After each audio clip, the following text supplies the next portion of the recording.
자, 창세기 35장 1절에서 7절 한번 읽어보세요. 하나님이 야곱에게 이르시되 일어나 베델로 올라가서 거기 거하며 네가 내 형 에서의 낯을 피하여 도망하던 때에 네게 나타났던 하나님께 거기서 단을 쌓으라 하신지라. 야곱이 이에 자기 집 사람과 자기와 함께한 모든 자에게 이르되 너희 중에 이방 신상을 버리고 자신을 정결케 하고 의복을 바꾸라. 우리가 일어나 베델로 올라가자. 나의 환난 날에 내게 응답하시며 나의 가는 길에서 나와 함께 하신 하나님께 내가 거기서 단을 쌓으려 하노라 하매 그들이 자기 손에 있는 모든 이방 신상과 자기 귀에 있는 고리를 야곱에게 주는지라. 야곱이 그것들을 세겜 근처 상수리 나무 아래 묻고 그들이 발행하였으나 하나님이 그 사명 고울들로 크게 두려워하게 하신 고로 야곱의 아들들을 추격하는 자가 없었더라. 야곱과 그와 함께한 모든 사람이 가나안 땅 루스 곧 베델에 이르고 그가 거기서 단을 쌓고 그곳을 엘 베델이라 불렀으니 이는 그 형의 낯을 피할 때에 하나님이 그에게 거기서 나타나셨음이더라. 네. 예, 이 본문을 통해서 하나님은 무엇을 좋아하시는가 이런 제목으로 지난번에 일대지를 말씀드렸어요. 그리고 시간이 없어서 나머지를 못했는데 오늘 마저 하도록 하겠습니다. 자, 하나님은 무엇을 좋아하시는가? 첫 번째 뭐라 그랬습니까? 의리 있는 사람을 좋아한다고 그랬어요. 그분이 의리에 아주 그냥 화신이라. 내일 십자가에 못 박히는데 오늘 밤까지 자기 사람들 챙기셨거든요. 그렇게 의리 있는 분이에요. 그래서 의리 있는 사람이 그분하고 코드가 맞아요. 의리 있는 사람을 좋아하신다고 그랬습니다. 끝까지 주님 바라보면 참 의리 있는 하나님이 의리 있게 말씀을 주시더라고요. 정말 그걸 내가 느껴요. 자, 지난 시간에 말씀드렸고요. 이제 두 번째는 하나님은 우리가 베델에서 단을 쌓는 걸 좋아하신다는 거예요. 베델에서 단을 쌓는 걸 좋아해요. 이 베델이라는 의미를 말씀드리려고 그래요. 창세기 35장 1절. 하나님이 야곱에게 이르시되 일어나 베델로 올라가서 거기 거하며 내가 내 형 에서의 낯을 피하여 도망하던 때에 내게 나타났던 하나님께 거기서 단을 쌓으라 하신지라. 자, 오늘 보면 야곱의 운명이 아주 풍전등화가 됐습니다. 바람 앞에 등불이 됐어요. 입김 앞에 촛불 됐습니다. 그런 말이 있나 모르겠다. 아주 어려웠습니다. 왜냐면 그 딸 문제로 이제 강제추행 당했잖아요. 디나 사건이라고 그러죠. 그것 때문에 이제 그 아들들이 원수를 감내해가지고 그걸로 끝났으면 좋았을 걸. 그들의 재산까지 막 이제 이렇게 그건 다른 얘기가 돼버렸죠, 그죠? 원수 갚는 걸로 끝나면 얘기가 되는 건데 그걸 기화로 명분이 쓰는 건데 그걸 기화로 해서 재산까지 막 뺏었으니 이건 얘기가 달라진 거예요. 그러니까 그냥 그들이 그냥 들고 일어나가지고 완전히 몇 개 나라가 막 들어오게 생겼어요. 그래서 이 야곱의 가족이 아주 멸문지화, 아주 그냥 가족 전체가 몰살하게 생겼습니다. 근데 이게 이제 사실 그 원인이 뭐라고 그랬습니까? 야곱이 하나님께서 약속한 장소로 가지 않고 한 5km만 더 가면 되는 건데 그 수꽃하고 약속된 베델하고는 한 5km 떨어졌다 그랬어요. 한 10리 남짓거리라. 그걸 안 가고 이제 거기서 머물러 있거든. 약속을 안 지키고 일어나는 과정에서 일어나는 일들이라고 그랬습니다. 그럼 책임이 야곱에게 있는 거거든요. 그래도 이제 그렇게 어려움을 당하니까 하나님께서 그건 네가 잘못했으니까 네가 당해 이러지 않더라는 거예요. 하나님이요. 또 여전히 나타나셔서 의리의 하나님께서 이제 방법을 얘기를 해주는 겁니다. 베델에 가서 단을 쌓아라. 예배드리라고 말이거든요. 그러면 왜 하필 베델에서 단을 쌓으라고 하는가? 이걸 바꿔 말하면 야곱에게 있어서 베델이라는 게 어떤 의미가 있느냐 하는 겁니다. 베델이 어떤 의미가 있는가? 이 야곱에게서 베델이라 쓴 건요. 베델이라는 그 지명은요. 장소는요. 큰 의미가 있습니다. 그 인생에. 베델에서 첫 번째 뭘 했어요? 하나님을 만났습니다. 야곱이. 하나님 입장에서는 야곱을 만난 장소고 야곱 입장에서는 하나님을 만난 장소예요. 이 양쪽에 다 의미가 있는 장소라 베델이. 또 하나 베델은요. 그가 인생에서 가장 절실하게 하나님을 찾았던 데라. 이 베델이. 야곱이 예서에게 도망갔었지 전에요. 잡히면 죽는 거예요. 죽는데 아주 생명의 위험을 느끼면서 그때 뭐 경찰관 파출 쏘가 있겠어요? 뭐 하겠어요? 허벌판에서. 거기 무슨 방범대원이 있겠어요? 잡히면 죽는 거거든. 막 정신없이 뛰어가다가 이제 해가 지니까 자게 됐거든. 그래서 인생의 가장 위급한 순간에, 화급한 순간에, 정말 어려울 때, 그때 하나님이 그날 밤에 만나주셨잖아요. 그죠? 그 장소라. 간절하게 하나님을 찾던 장소가 베델인 거예요. 이게 이제 뭐 해가 지니까 누워가지고 돌베개에 베고 잤다고 그 찬송에 안 나옵니까, 그죠? 예. 우리 보통 하늘을 뭐 지붕 삼고 잔다고 그러는데 그게요 한 번도 안 자보셨죠, 그렇게요. 하늘 지붕 삼고 한 번도 안 자보셨죠. 그게 보통 일이야. 잠 오지도 않아요, 그때요.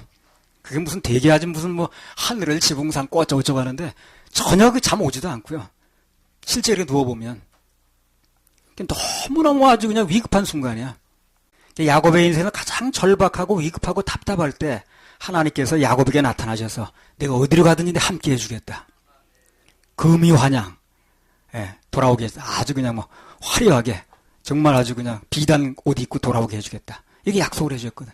그 장소가 야곱에게 있어서는 아주 절박한 순간에 하나님 만났던 장소라. 그리고 가장 일생을 두고 가장 절박하게 하나님을 찾았던 장소인 거예요. 이 장소를 하나님 귀하게 여기는 거예요. 이게 무슨 의미가 있습니까?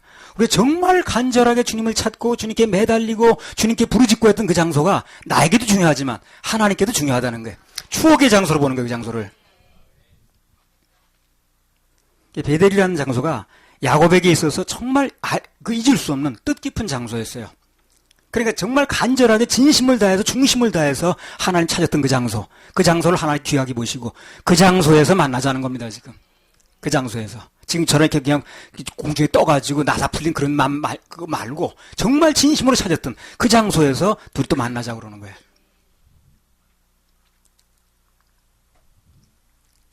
그래서 이제 반면에 이 베델이라는 장소는 야곱에게 있어도 절박하고 했던 장소지만 하나님으로 봐서는 야곱에게 인생 최대의 그 인생 두고 최대의 대접받은 장소라.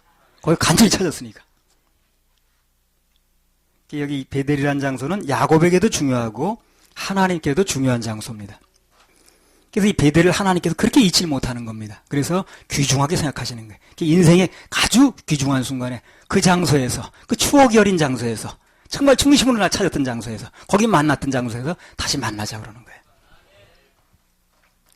환난 날에 야곱에게 의미 깊은 장소 베델에서 만나자고 하는 겁니다.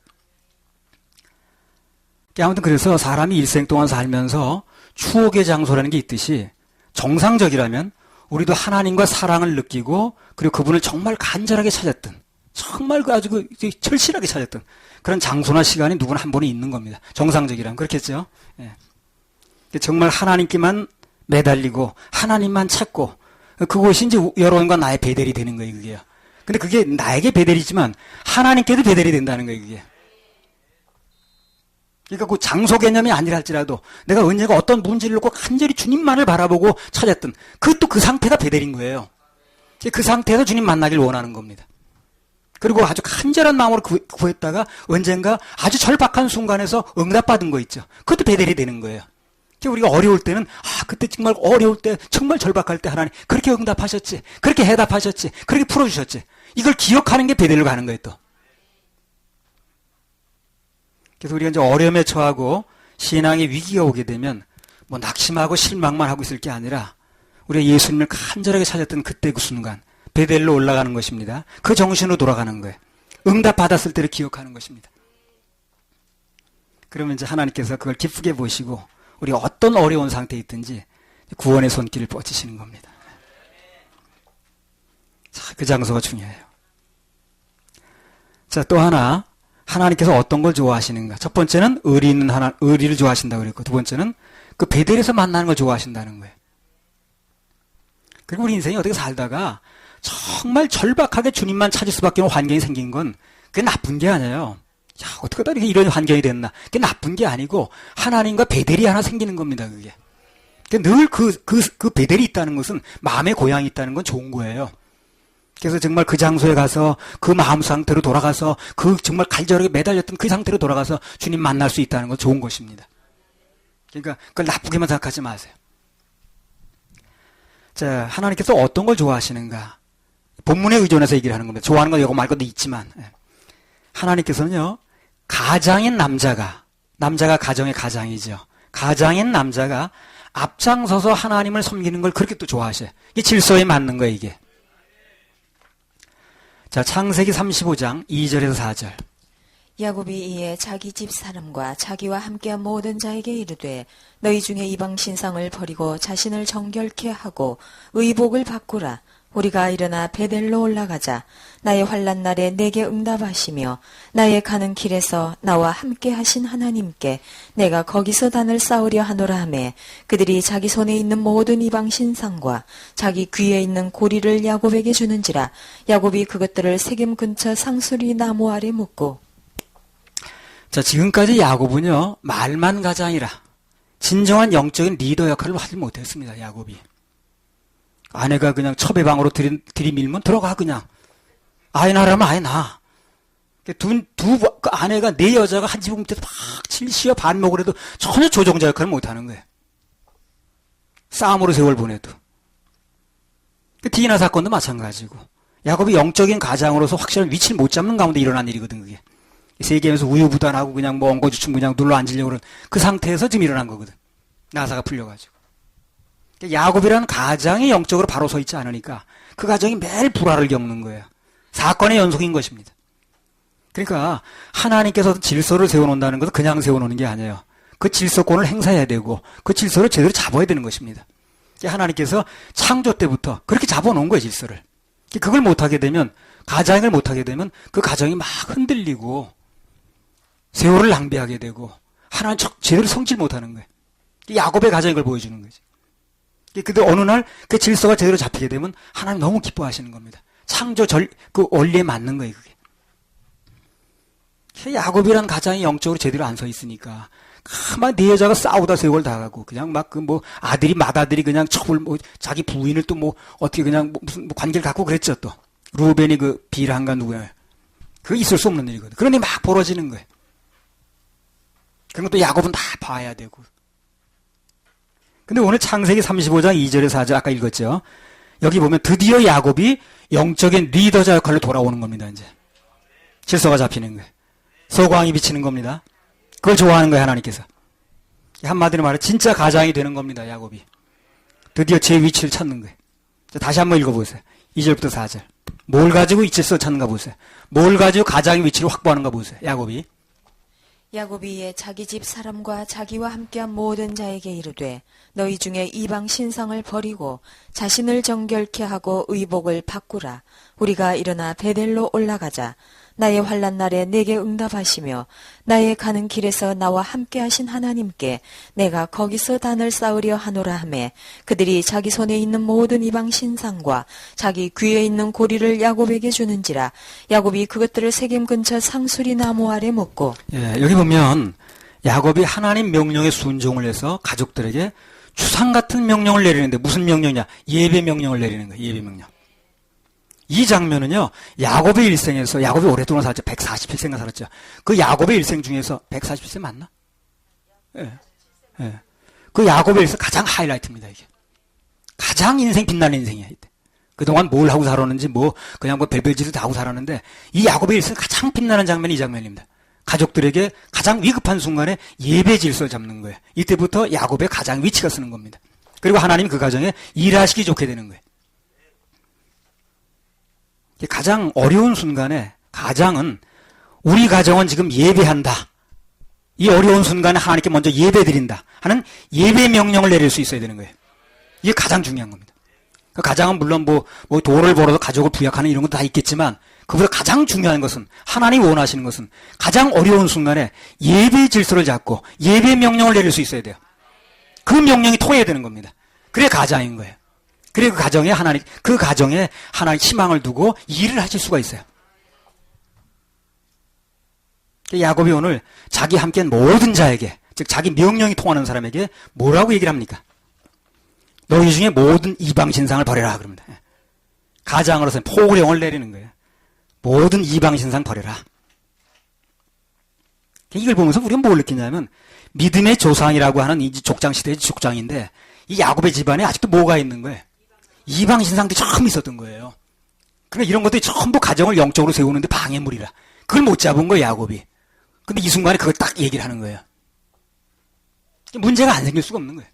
그러니까 그 말만 무늬만 지금 무슨 신앙의 가장이고 무슨 그러죠. 그 가정에 그런 것들이 다 있었던 거예요. 아마 드라빔도 그때까지 가지고 있었을 겁니다. 야곱이 그냥 영적으로 이게 깨어나질 못하니까 그런 것이 그냥 자기 가정에 있어도 질서를 못 잡는 거예요. 가정이 뒤죽박죽 되는 거예요. 막 뭐 아들이 엄마를 건드리고 막 이런 일이 벌어지는 거예요. 그리고 막 그 자녀들이 그냥 막 그 무슨 뭐 그 하나님의 그 신성한 의식을 이용해서 뭐 원수감을 쓰고 그다음에 뭐 돈을 약탈하고 막 그러잖아요. 그런 일들이 다 그래서 일어나는 거예요. 그 질서 면에서 문제가 생긴 거예요, 이게. 이방 신상들이 그대로 존재하고 있었던 겁니다. 문제가 안 생길 수가 없는 거예요. 그러니까 그 가장이라는 사람은 그냥 가장이 아니니까 그 집안 내에 우상이라든가 또는 우상적인 사고라든가, 우상이 뭡니까? 하나님 위해 살아가는 탐심입니다. 하나님보다 더 사랑하는 게 탐심이라고 그러죠. 골로새서 나오죠. 그게 우상인 거예요. 우상이 뭐 나는 절에 가서 뭐 불똥을 붙여 앞에 무슨 절한 적이 없는데 그걸 얘기하지 마시고 내 마음속에 하나님보다 자리 잡고 있는 게 우상인 거예요. 골로새서 나오잖아요. 탐심이 우상이라고. 그런 것들이 우리 가정에 있는 걸 살펴봐야 되는 거예요. 가장이. 그걸 가장이 해줘야 되는 거예요. 전체 평화를 위해서. 그걸 못하면 그 사람은 집안에서 그냥 있는 거예요. 전혀 역할을 못하는 겁니다. 지금 변하기 전에, 가장의 위치를 찾기 전에 야고보고 똑같은 거예요. 그래, 가정에서 그렇게 엉터리 같은 일이 막 일어나도 전혀 영향력을 발휘 못하는 거예요. 그 집안 내에 우상이라든가, 하나님보다도 마음을 뺏고 사랑하는 그런 탐심적인 요소가 있는가, 반기독교적인 건 없는가, 살펴봐야 됩니다. 그것을 딱 끄집어낼 수 있어야 되는 거예요. 그러면 그 가장의 위치를 하나님이 세워주는 겁니다. 그럼 그 가정은 잘 되게 돼 있어요. 하나님이 그 가정에 뭔가 주게 돼 있습니다. 일을 하게 좋은 거예요. 그런 반기독교적 사상이 자리 잡고 있는지, 탐심이 하나님보다 사랑하는 그런 것들이 우리 마음속에 가정에 들어와 있지는 않는가, 이런 것들을 다 살펴봐야 되는 거예요. 아무튼 그래서 이제까지는 그 야곱이라는 가장이 하나님 앞에 분명히 그렇게 서 있지 않으니까 가장 부재 현상이 있긴 있는데, 부재 현상이라니까 이해와 가족들이 멋대로 해버리는 거예요. 그냥 지 멋대로 하는 거예요. 가장의 중심을 잡는다는 건요, 그 가정에 서광이 비치는 거예요. 굉장히 중요한 겁니다, 이거. 그래서 오늘 이제 야곱이 제 위치를 찾으니까 그 가정에 모든 게 질서가 잡히고 서광이 비치는 겁니다. 그들은 큰 환란이 없었어요, 이 가정에. 그때까지 문제가 있었지. 자, 35장 2절 또 읽어보세요. 야곱이 이에 자기 집 사람과 자기와 함께한 모든 자에게 이르되 너희 중에 이방 신상을 버리고 자신을 정결케 하고 의복을 바꾸라. 예. 그래서 오늘 야곱이 가족과 자기 자신을 먼저 정결케 하고, 그리고 사람 죽이느라고 피 묻은 옷 있죠. 그걸 바꿔 입으라고 말을 하는 겁니다. 그리고 그 다음에 우리가 이제 그렇게 됐으면 일어나 베델로 올라가자. 내 환난 날에 내게 응답하시며 나의 가는 길에서 나와 함께 하신 하나님께 내가 거기서 단을 쌓으리 하노라. 유명한 말이죠. 유명한 말입니다. 일어나 베델로 올라가자. 예배 드리러 가자는 거예요. 지금 굉장히 어려운 순간이지만, 답답한 순간이지만, 절박한 순간이지만, 나를 만나주셨던, 이거보다 더 절박한 순간에, 못지않게 절박했던 순간에 나를 만나주셨던 하나님 만나러 가자는 거예요. 거기가 예배 드리러 가자는 겁니다. 가족들이 어떻게 합니까? 그러니까 결론적으로 말하면 아무도 이 일을 안 거는 거예요. 이 아까운 신상 왜 버려요? 이거 몇십 년 양기한 가지고 그냥 보관한 건데, 이거, 금기고리를 왜 버립니까, 이거? 이 금덩어리를. 지금 이 마당이 위험한 순간에 어딜 갑니까? 아무도 일을 안 가는 거예요. 이 일을 한 명도 걸지 않습니다. 애지중지하던 거 다 땅에 묻고, 군말 없이 다 따라가는 거예요. 자, 이게 왜 그러냐면요, 가장의 하나님 편에서 결정을 하면요, 그렇게 따를 수 있도록 하나님이 역사를 하는 겁니다. 가장의 위치를 세워주는 거예요. 이걸 가장들이 잘 몰라요. 이거 반발하는데, 반발이 아니라니까요. 그걸 하나님 편에 질서 세우게 되면 하나님이 그 가족이 말을 듣게끔 만들어주는 겁니다. 안 들으면 어떻게 합니까? 그건 하나님 질서 잡는 겁니다. 만약 거기서 이를 달게 나오게 되면, 이를 달고 나온 사람이 나오면 하나님 그냥 두지 않습니다. 딱 질서를 잡게 돼 있습니다. 그건 가장의 권을 침해하는 게 아니니까 하나님 권을 침해하는 거거든. 그래서 하나님 질서 잡는 거예요. 근데 이게 안 되는 이유가 전부 가장들이 잘못하는 거예요. 예배도 그냥 먼저 앞장도 가지 않고, 그 부인들이 오늘 예배 갑시다, 아빠 예배 가요, 그러니까 마지막에 이러니까 안 되는 거예요, 그게. 물론 그러죠, 이제 가장들은. 나 먹고 살기 힘들어가지고 바빠 죽겠네. 그러니까 가장인 거예요. 힘들어도 그걸 해줘야 되는 거예요. 그 장이 아무나 되는 게 아니잖아요. 힘들어도 그걸 해줘야 되는 거예요, 가장이. 그래야 하나님이 그 가장 위주로 질서를 세우는 거예요. 그 가정이 영적으로 딱 맞물리게 돼 있습니다. 그게 되어진 다음부터는 이 가정에서 무슨 간음 사건이 일어나거나 전혀 그런 일이 없었습니다. 야곱이 딱 세우고 나서부터. 그럼 바꿔 말하면 뭐예요, 그게? 지금까지 이게 안 돼서 그런 거예요, 전부 다. 그게 뒤집박돼 버린 거예요. 이제 늘 말씀을 드린 건데요. 가정에서 왜 오늘날 이 가장의 권위가 왜 쓰지 않는가 하는 거예요. 그런 얘기 많이 하거든요. 요즘 뭐 여자들이 말을 안 듣고 그거는요. 그렇게 말하지 못해요. 자기가 이 하나님 앞에서 질서를 안 세운 거예요. 그러니까 가족들이 막 놀아나는 거예요. 그게. 절대 그렇지 않습니다. 그렇게 않게 돼 있어요. 그렇게 함부로 하게 돼 있지 않습니다. 근데 그 자기가 그렇게 안 하니까 그렇게 하는 거예요. 자기가 안 하니까. 그 가장이라는 사람이 하나님 앞에 영적 순위를 우선순위를 두지도 않고 단호하게 예배 선포도 하지 않고 그러니까 가족 구성원들이 전부 그냥 막 그 권위에 막 도전하는 거죠. 말이 많은 거야. 그 오늘 보세요. 아무 말도 안 하죠. 그 뭐 왜 버리냐는 둥, 거길 지금 위험한데 왜 가냐는 둥, 어쩌고 저쩌고. 그 말 많은 날도 가만히 있잖아요. 한마디 얘기하는 사람이 없잖아요. 하나님 편에 딱 결정하니까 그 가족들이 아무도 일 달지 않잖아요. 이게 다 증명이 되는 거거든, 지금. 이 가장이 먼저 하나님 앞에 바로 서서 예배와 드림에 앞장서면 정에 이끌리지 말고 그런 가장의 권위는 자동적으로 세워지고 뭐 가장의 권위 세워지는 게 중요한 게 아니라 그 가정 자체가 질서가 잡힌다는 거예요. 하나님이 일하시기 좋은 가정이 된다는 거예요. 가정이 변화하면 그 집안의 가장이 먼저 변해야 됩니다. 그 가정이 성숙하려면 가장이 먼저 성숙돼야 되는 거예요. 맨날 끌려다니지 말고. 오늘 많은 그리스도인들의 그 가정의 문제점들이 가장이 실제적으로 영적인 단호한 결정을 내릴 수 있는 힘이 없는 겁니다. 왜 힘이 없느냐면 전부 정에 이끌려서 그런 거예요. 그게 영적인 우선순위를 두지 않고 정에 이끌리는 거 힘을 못 쓰는 거예요. 그러니까 힘을 써야 될 위치에 있는 사람이 힘을 못 쓰니까 힘의 공백이 생기는 거죠. 그러니까 아무 일도 안 되는 거야. 힘을 써야 뭐 일이 되는 거 아닙니까? 힘을 쓸 사람은 공백이 생겨버리니까. 가정에서 주일날 되면 피곤하지만 아주 힘들지만 그럼 먼저 성경책을 들고 나오면서 오늘 여한 일이 있어도 우리 가정은 하나님 앞에 예배부터 드린다.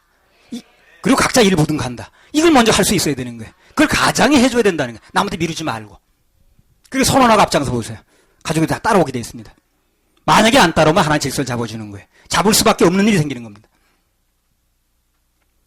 그러니까 안 따라오는 사람들은 애초부터 길을 잘못 들인 거예요.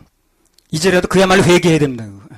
모범을 보이면 하나님이 질서를 잡게 되어 있습니다. 하나님께서는 남자들이 앞장서서 영적으로 인도해 나가는 걸 그렇게 좋아하십니다. 그것이 하나님께서 세워놓으신 질서고 하나님 일하시기 좋은 거예요. 본 모습이니까. 창조 질서에 맞는 겁니다. 질서가 잡히면 사랑도 가는 겁니다. 무질서한 가운데 사랑을 줄 수는 없는 거예요. 오늘 본문에 야곱이 하나님 편에 서서 과감하게 결정을 내리고 또 그대로 시행을 하니까 자기 권위도 쓰고 그렇게 말 맡은 나에도 아무 소리도 안 하고 가정이 정해지는 거예요. 가장이 하나님 말씀 편에서 단호하게 결정만 하면 나머지는 하나님께서 전적으로 책임을 집니다. 책임을 지니까 또 이게 되는 거예요. 뭐 근력까지 완력을 하는 건 아니잖아요. 자, 그러면 야곱이 하나님 말씀에 절대 순종해서 대결단을 내리니까 하나님께서 어떻게 책임을 지셨는가? 창세기 35장 5절. 지금 아주 절박한 순간이었다고 그랬죠. 멸문지화 당하게 생겼다고 그랬죠. 어떻게 책임졌는가 하는 거예요. 창세기 35장 5절. 그들이 발행하였으나 하나님이 그 사면 고울들로 크게 두려워하게 하신 고로 야곱의 아들들을 추격하는 자가 없었다. 자, 보세요. 하나님께서 아무도 야곱과 그 가족을 쫓아오는 사람이 없게 만들었습니다. 그렇게 이를 갈고 죽이려고 덤벼들려고 그러는데 하나님께서 야곱의 결정을 존중해 주는 거예요. 그 가장의 결정을 틀리지 않게 만들어 주는 겁니다. 그 틀리게 하면 어떻게 되겠어요? 그러니까 가장이 결정한 걸 틀리지 않게 해주는 거예요, 하나님이. 그리고 아무도 못 쫓아오게 만드는 거예요. 가족 다 살게 만들어 주는 거예요. 그들이 그렇게 이를 갈고 막 쫓아오려고 그랬는데 이상스럽게 그냥 그 움직이는데 가족이 무슨 뭐 무장으로 움직이는 것도 아닌데 예배드리러 가는 건데 근데 그냥 하나님께서 그들 전혀 못 오게 만드는 거예요. 두려움에 임하게 만드는 거예요. 책임졌죠? 책임지시잖아요. 하나님께서 아무도 야곱과 그 가족을 쫓아오는 자가 없게 만드셨다는 거예요. 그 가장인 야곱의 결정에 권위를 세워주는 겁니다. 틀리지 않게 만들어주는 거예요. 저도 살면서 다른 거는 모르겠는데 하나님의 사명에 관련돼서 결정 내린 건 틀리지 않게 해주시더라고요. 그래서 일이 되는 거예요. 그 맨날 틀려봐요, 그거. 그 일이 되는 거야. 안 틀리게 해주시더라니까.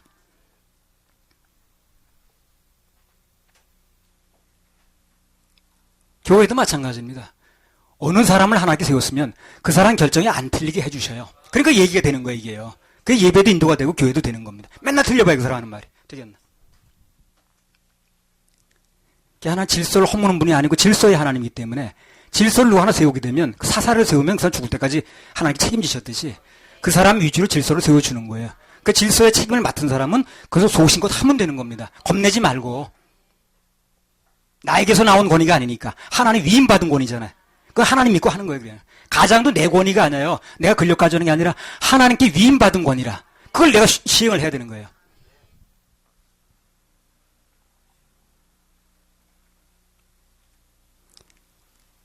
야곱의 한 행동이 하나님 마음에 맞으니까 하나님께 철저하게 책임을 진다는 겁니다. 자, 창세기 35장 9절에서 12절.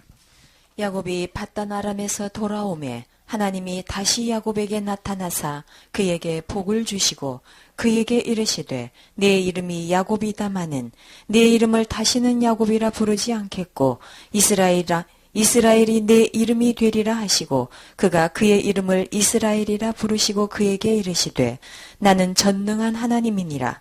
생육하며 번성하라. 국민과 많은 국민이 내게서 나고 왕들이 내 허리에서 나오리라. 내가 아브람과 이삭에게 준 땅을 내게 주고 내가 네 후손에게도 그 땅을 주리라 하시고. 예, 여기 9절 이하에 보면 하나님께서 그 위기를 모면하는 걸로 끝나는 게 아니라 더 큰 복을 주시는 거예요. 그래서 30배, 60배, 100배라 그래서. 그러니까 뭘 하나님 믿고 한 일에 대해서는 그것만 딱 해결되는 게 아니고요. 그 이후에 많은 것들이 기다리고 있어요.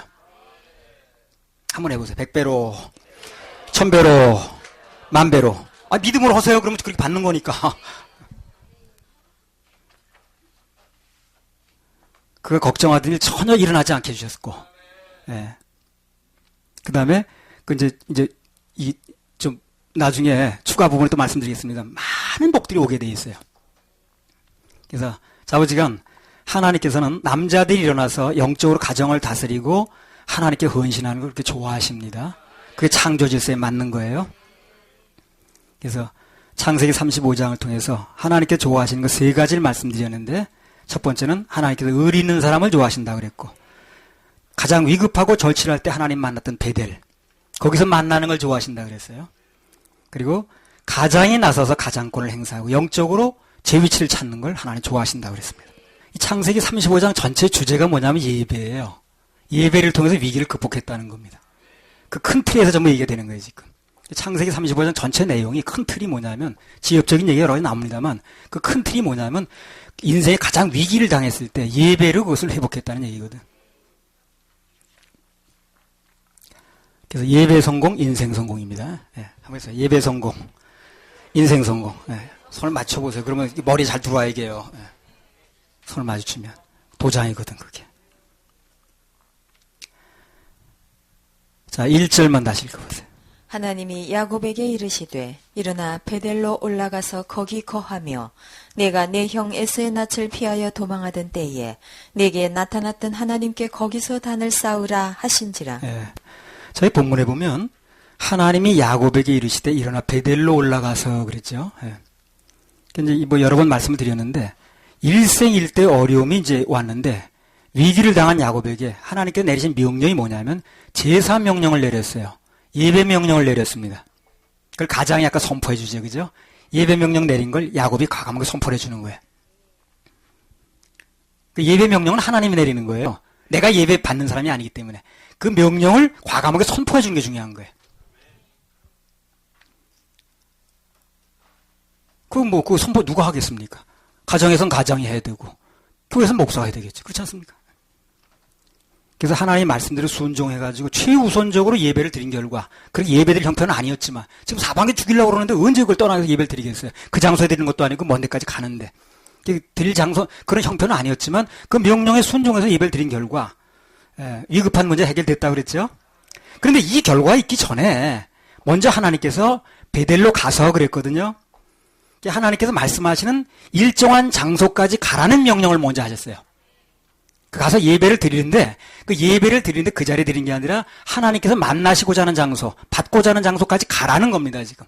그걸 먼저 얘기를 하시는 거예요, 순서적으로. 본문의 순서 자세히 보게 되면 가라는 얘기가 먼저 나왔습니다. 그래서 가서 예배를 드렸다는 거거든. 그래 예배를 가서 드린 것도 그때 결과적인 건데 이미 가기 전에 가는 과정에서 역사가 일어나는 거예요, 지금요. 자, 5절 한번 읽어보세요. 35장 5절.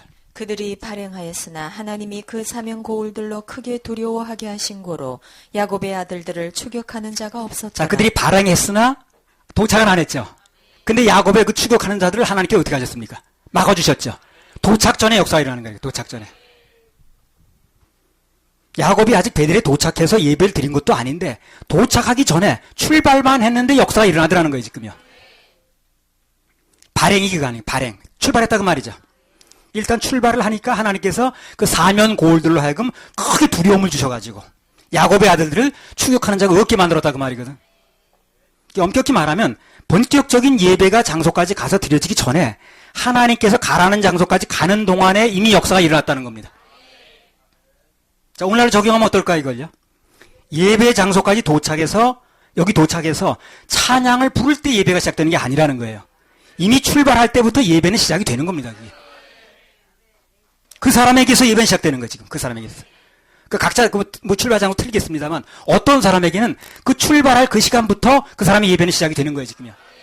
똑같이 예배가 시작되는 게 아니에요. 그래서 여기 우리 1시 10분부터 예배 찬양이 들어갑니다만 똑같이 시작되는 게 아니라는 걸 아셔야 돼요. 어떤 사람은 일찍 출발한 사람은 출발할 때부터 그 사람의 예배가 시작이 되는 겁니다. 출발할 때부터 보는 거예요. 하나님께서. 가면서 역사가 일어나는 가면서. 그리고 발행하였으나 그런 하나님께서 무서움을 오게 해가지고 그들이 못 쫓아오게 만들다 역사가 일어났다는 얘기거든. 근데 예배 드리기 전이었다 그 말이죠. 예배가 어디서 시작되냐면 출발하면서부터 예배가 시작된다고 말이에요. 그럼 먼 데서 오는 분들 있죠. 먼 데서 오느라고 일찍 출발해야겠죠. 그러면요. 그분은 어떻습니까? 다른 사람보다 훨씬 더 먼저 예배가 시작되는 거예요. 공평하죠, 그러니 공평합니다. 공평한 겁니다. 나는 뭐 멀어가지고 그냥 오는 시간이 다른 사람 뭐 30분 전에 출발해야 된다는데 나는 2시간 전에 출발해야 돼. 2시간 전에 먼저 예배가 시작되는 거라니까. 그래서 멀리서 오는 사람도 은혜를 받는 거예요. 그래서 가만히 보면 그래요. 옆집 사는 사람은 별로 은혜를 못 받더라고. 평범해. 근데 멀리서 오는 사람이 예배를 드리는 거예요.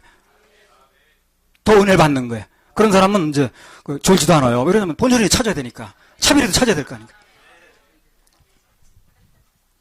내가 어떤 대가를 지불하고 여기까지 왔는데 이렇게 생각이 있는 거지. 이 극장도 그래요. 그 전에 우리 임금 나갔거든요. 경찰관 할 때. 그 임금 나가면 돈 주고 들어간 게 아니거든. 그러니까 맨날 모자 뒤집어 쓰고 자는 거야, 앉아서. 근데 돈 10만 원 내고 들어가봐요. 안 자지. 그냥 뭐 눈을 불 뜨고 그냥 보는 거지. 근데 공짜로 들어간 사람 좋더라고. 멀리서 오는 사람이 은혜는 더 받는 겁니다.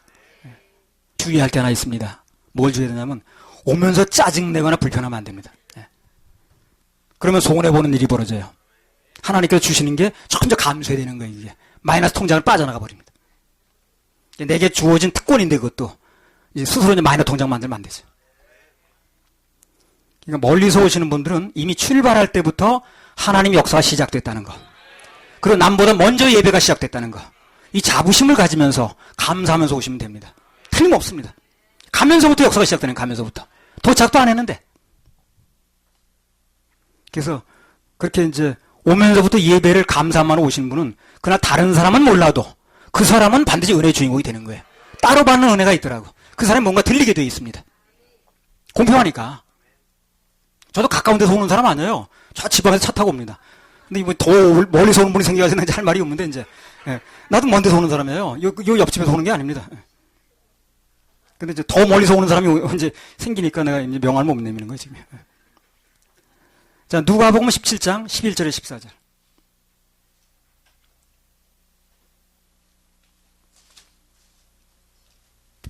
예수께서 예루살렘으로 가실 때에 사마리아와 갈릴리 사이로 지나가시다가 한 촌에 들어가시니 문둥병자 10명이 예수를 만나 멀리 서서 소리를 높여 가로되 예수 선생님이여 우리를 긍휼히 여기소서 하거늘 보시고 가라사대 가서 제사장들에게 너희 몸을 보이라 하셨더니 저희가 가다가 깨끗함을 받은지라. 자, 가다가 깨끗함을 받았다는 게 뭡니까? 가는 도중에 역사가 일어났단 말이죠. 똑같은 얘기입니다. 가기 힘들어서 이 사람들이 왜 문득병 걸린 상태에서 가게 되면요 돌 맞든가 해야 돼요. 그러니까 이것은 가기가 쉬운 건 아니에요. 그래도 가기로 결정하고 출발하니까 도착 안 했는데 가다가 났다는 거거든. 가면서 역사 일어나는 거 맞죠? 가는 도중에 역사 일어나는 거 맞잖아요. 그러니까 예배 들어가는 길이라는 것이 그게 놀러 가는 길이 아니고 예배 들어가는 길이라는 게 그 보통 길하고 다른 거예요. 그게요. 그러니까 예배 들어가는 길이라면 내가 좀 시간을 투자해서 온다 할지라도 오면서부터 역사가 있는 겁니다. 그게. 그걸 아셔야 돼요. 그러니까 좀 힘든 일이긴 하지만 꼭 가서 이제 뭐 병이 난 다음에 가면 좋지만 병이 그 문득병 상태로 가게 되면 돌 맞을 수 있거든. 난 다음에 진단받으러 가는 건데. 근데 가라는 명령에 순종해서 가다 보니까 도착 안 했는데 역사가 일어났다는 거예요. 가면서. 하나님의 역사는 이미 가는 도중에 역사는 일어난다는 겁니다. 그러니까 가면서 불만불평은 안 되는 거예요. 내가 역사를 받는 순간이니까. 손해본다고 그랬습니다. 아, 차는 왜 이렇게 밀리는 거야, 이거. 날씨는 왜 이렇게 추워, 이거. 덥냐, 뭐 해가지고. 꼭 이렇게까지 멀리 가서 해야 되는 거야, 지금. 그 쓸데없이 마이너스 통장 만드는 거예요, 지금. 심어놓고 스스로 까먹는 거거든, 그거. 놔두면 다, 이거 그 싹이 나가지고 열매 맺을 텐데, 자꾸 파보는 거예요, 그거. 파보면 안 됩니다. 하나님께서는 예배 전에 먼저 일정한 장소까지 가라는 명령을 하신 경우가 많아요. 그 아브라함, 그 창세기 22장도 마찬가지예요. 그 아브라함이 그 자리에 들일 수 있어요. 근데 모리아 산까지 가라고 그러죠. 가는 중에 역사는 일어나는 거예요. 가는 중에 믿음이 임하는 겁니다. 그래서 아들이 죽어도 하나님 살린다는 믿음이 오는 거예요. 가는 도중에 일어나는 거예요, 가는 도중에. 그 사울도 좀 들어도 되는 케이스인지 모르겠습니다. 가다가 역사 일어났잖아요. 가다가. 라마나요까지 가다가 역사 일어났잖아요. 그 가는 길이라는 게 그냥 예배 들어가는 길은 하나님과 관련된 길은 그냥 가는 길이 아니라는 걸 얘기를 하는 거예요, 지금요. 반드시 하나님의 역사와 관계가 있는 겁니다, 그게. 예배하고 완전히 밀접한 관련이 있는 거예요. 그냥 내버리는 세월이 아니고. 예배 장소가 멀든 가깝든 그 명령에 따라서 오게 되면 하나님의 역사는 일어난다는 겁니다. 할렐루야. 우리 하나님께 박수 올려드려요. 감사하더라고. 야, 그렇구나. 가면서 역사가 일어나는구나, 이게. 자, 하나님이 야곱에게 이르시되 일어나 베델로 올라가서 거기 거하며 그랬거든요. 자, 인생의 가장 위급한 순간에 일어나 베델로 올라가서 거기 거하라고 그랬죠. 지금 이 사람 어디 거하고 있어요? 숲곳에서 거하고 있죠. 그냥 거하는 장소가 잘못된 거예요, 그러니까. 그래서 이 사람이 있는 장소에서 일어나가지고 베델로 가서 거기 거하라는 거예요. 그럼 이 위기를 타개하는 수단을 그 얘기를 했다는 건 뭡니까? 지금 있는 장소가 잘못된 거예요.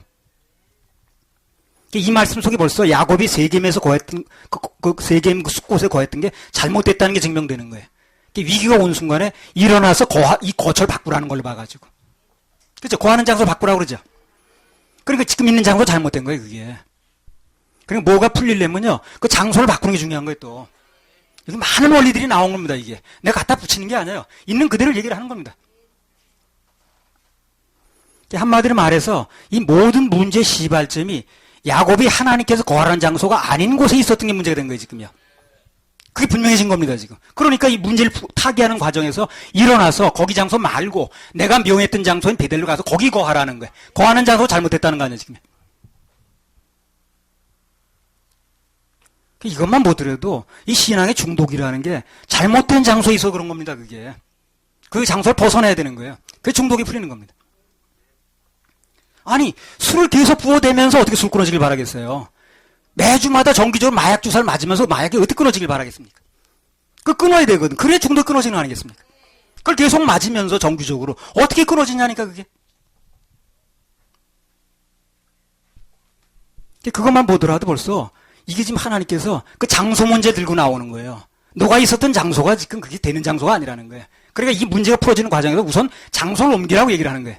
그래서 네가 있는 그 세겜이라는 장소에서 숲곳에서 옮겨서 베델이라는 장소를 거기 가서 거하라는 거예요. 그걸 먼저 얘기를 하는 겁니다, 지금. 그리고 예배를 거기서 받겠다는 거예요. 그렇죠. 예배를 받기 전에 거기 가라고 그러잖아요. 이런 거 자세히 보게 되면요, 본문을 그냥 넘어가서 그렇지, 자세히 보게 되면 이 본문 속에 하나님 마음이 다 드러나 있습니다. 하나님과 의도하는 바와 마음이 다 드러나 있는 거예요. 이 본문을 보면서 하나님 마음을 읽어야 되는 거예요. 왜 이런 얘기를 했는가? 이 성경은 축자 영감이라고 그러죠. 한 말씀 한 구절도 이게 무슨 쓸데없이 써놓은 게 없어요. 이 책 채우느라고 해놓은 게 아니라고, 이게. 요한복음에 나오잖아. 예수님이 이 세상에 하신 일을 다 기록하면 이 세상에 책을 다 기록해도 안 된다고 그랬죠. 그럼 이 성경책을 추억에 싣고 다녀야 되거든. 그러니까 줄이고 발췌하고 발췌해서 썼다는 얘기거든. 그게 축자 영감이라. 그러니까 한 구절도 빼놓을 게 없는 거예요, 여기서. 다 하나님의 의미가 있는 거예요, 여기서. 그냥 넘어가서 그렇지. 그러니까 여기서 야곱이 일생일대의 어떤 어려움을 당했을 때 그 문제를 푸는 과정에서 하나님께 제일 먼저 그걸 조건에 거는 거예요. 그 있는 장소가 잘못됐다는 거예요. 그게 나와서 이리 가라는 거예요, 지금. 하나님께서 거하라는 장소가 아니었기 때문에 문제가 됐다는 거거든. 그래서 숲곳에서 나와. 그래가지고 베델로 올라가. 거기 거하면서 나하고 얘기를 하자는 거예요. 예배도 거기서 받겠다는 거예요. 하나님께 예배를 드리기 합당한 장소가 아니었다는 거거든. 그러니까 예배를 드리는 것보다 더 먼저 우선적으로 할 게 뭐냐면 그 합당한 장소를 찾는 게 중요한 거예요. 이런 원리 때문에 불릴 말하는 겁니다. 내가. 자, 1절 다시 읽어보세요. 하나님이 야곱에게 이르시되 일어나 베델로 올라가서 거기 거하며 내가 내 형 에서의 낯을 피하여 도망하던 때에 내게 나타났던 하나님께 거기서 단을 쌓으라 하신지라. 네. 여기 보면 내가 내 형 에서의 낯을 피하여 정말 죽을 각오로 도망갔던 그때에 내게 나타났던 하나님, 그 하나님께 예배를 드리라는 거예요. 그 절박한 순간에 중심을 다해서 만났던 그때 그 순간에 그 마음으로 너하고 만나자는 얘기거든. 아까 말씀드렸어요. 그래서 인생에서 절박한 순간이 올수록 그 순간에도 나를 도우셨던 그 하나님을 기억해내는 게 중요합니다. 그걸 기억해내면 그 사람은 살아날 수 있어요.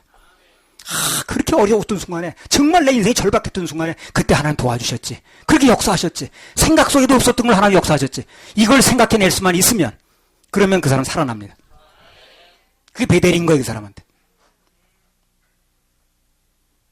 정말 우리 인생에 어떤 일을 당하든 간에 정말 위험하고 답답하던 그때 나타났던 하나님, 그 하나님 기억하고 그 하나님께서 일하실 걸 기대하고 예배에 성공할 수만 있으면 무조건 승리합니다. 그리고 견딜 수 있어요. 이제 그런 맥락에서 보면 그렇습니다. 우리에게 닥치는 각가지 환경들이 있는데, 형편이 있는데, 그건 정확하게 말해서 하나님께서 우리 믿음을 키우기 위한 거라, 그게.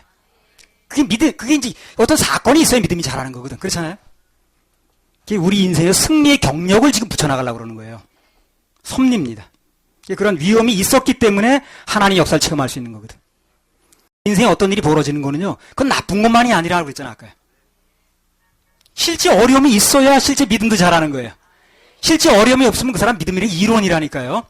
나 믿어. 전부 이론이야, 그거예요. 실제 어려움을 겪을 때 믿음이 생기는 거예요, 그게. 실제 어려움이 없으면 믿음인 거예요. 아주 이론인 거예요, 이론. 인생에 어떤 어려움이 있다는 것은 내가 하나님 만나는 베델이 자꾸 드러나는 거예요. 예. 베델이 많으면 좋잖아요. 서울도 있고 부산도 있고요. 그러니까 내 인생에 어려운 일이 나는 게 그게 나쁜 게 아니라는 걸 아까 말씀드렸잖아요. 실제 어려움을 겪지 않으면 그 믿음은 이론이지 실제가 아니라니까요. 이제 그런 것들이 실제적인 내 믿음으로 자라나는 거예요. 아무튼 간에 어떤 경우에도 예배를 드릴 수 있으면, 그리고 그분이 원하는 장소가 갈 수 있다면 내가 생각하는 모든지 다 책임져 주신다 그랬습니다. 거기 뭐 걱정거리가 많았는데 다 하나 책임지셨어요. 그리고 그 뒤로는 전혀 문제가 일어나지 않았습니다. 그리고 나중에 또 말씀을 드리겠습니다만, 오늘 말씀드리지 다음 주에 말씀드리겠습니다만, 그 단을 쌓고 나서 많은 좋은 일들이 일어났어요. 정리할 거 정리해 주시고, 또 그 다음에 또 무슨 해결할 거 해결해 주시고, 또 그 다음에 질서 세울 거 질서 세워 주시고, 부어줄 거 부어주시고, 많은 역사들이 일어났습니다. 눈앞에 일어나는 그 긴급한 일의 횡포에 휘말리지 말고, 예배에 희생시키지 말고, 하나님께 예배에 성공하면, 그럼 하나님께서 그 예배를 받으셨으니까, 대접받으셨으니까, 예배는 하나님께 대접해드리는 거거든요. 그 대접받으셨으니까 우리 인생의 필요를 그분이 채워주는 겁니다. 너희가 남에게 대접을 받고자 하는 대로 너희도 남을 먼저 대접하라고 그랬잖아요. 그분을 예배로 대접해드리면 그분이 우리를 대접해주는 거예요. 뭘로? 우리 인생 문제 해결로, 응답으로. 오늘 예배에 참석한 모든 분들에게 이번 주간에 좋은 일들이 있을 겁니다. 역사가 있을 겁니다.